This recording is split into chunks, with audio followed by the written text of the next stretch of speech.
Exodus 21. Here are the laws you must explain to the people of Israel. Set your Hebrew servants free. Suppose you buy a Hebrew servant. He must serve you for 6 years, but in the 7th year you must set him free. He does not have to pay anything. If he does not have a wife when he comes, he must go free alone. But if he has a wife when he comes, she must go with him. Suppose his master gives him a wife, and suppose she has sons or daughters by him, then only the man will go free.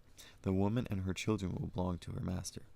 But suppose the servant says, I love my master and my wife and my children. I don't want to go free. Then his master must take him to the judges. He must be taken to the door or doorpost of his master's house.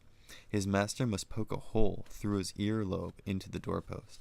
Then he will become his servant for life. Suppose a man sells his daughter as a servant, then she can't go free as male servants do. But what if the master who has chosen her does not like her? Then he must let the man buy her back. He has no right to sell her to strangers. He has broken his promise to her. What if he chooses her to get married to his son? Then he must grant her the rights of a daughter.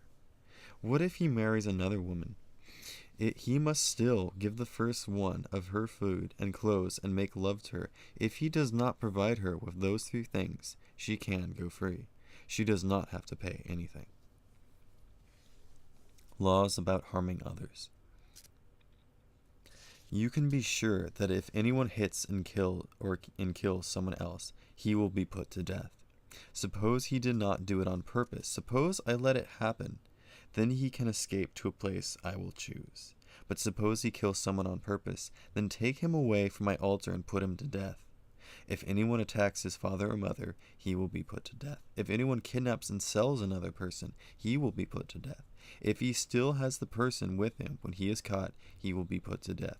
If anyone calls down a curse on his father or mother, he will be put to death. Suppose 2 men get into a fight and argue with each other. One hits the other with a stone or his fist. He does not die, but has to stay in bed. And later he gets up and walks around outside with his walking stick. Then the man who hit him will not be held accountable, but he must pay the one who was hurt for the time he spent in bed. He must be sure that the person is completely healed. Suppose a man beats his male or female slaves to death with a club, then he must be punished. But he will not be punished if the slave gets up after a day or 2. After all, the slave is his property. Suppose some men are fighting and one of them hits a pregnant woman, and suppose she has her baby early but is not badly hurt, then the man who hurt her must pay a fine. He must pay what the woman's husband asks for and the court allows. But if someone is badly hurt, a life must be taken for a life. An eye must be put out for an eye. A tooth must be knocked out for a tooth. A hand must be cut off for a hand, and a foot for a foot. A burn must be given for a burn, a wound for a wound, and a bruise for a bruise. Suppose a man hits his male or female servant in the eye and destroys it, then he must let the servant go free to pay for the eye.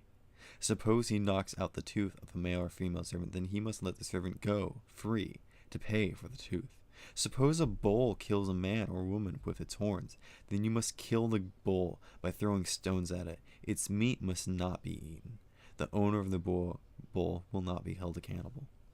But suppose the bull has had the habit of attacking people, and suppose the owner has been warned but has not kept it fenced in. Then if it kills a man or woman, you must kill it with stones. The owner must be put to death. But suppose payment is required of him instead, then he can save his life by paying what is required. The same law applies if the bull wounds a son or daughter with its horns.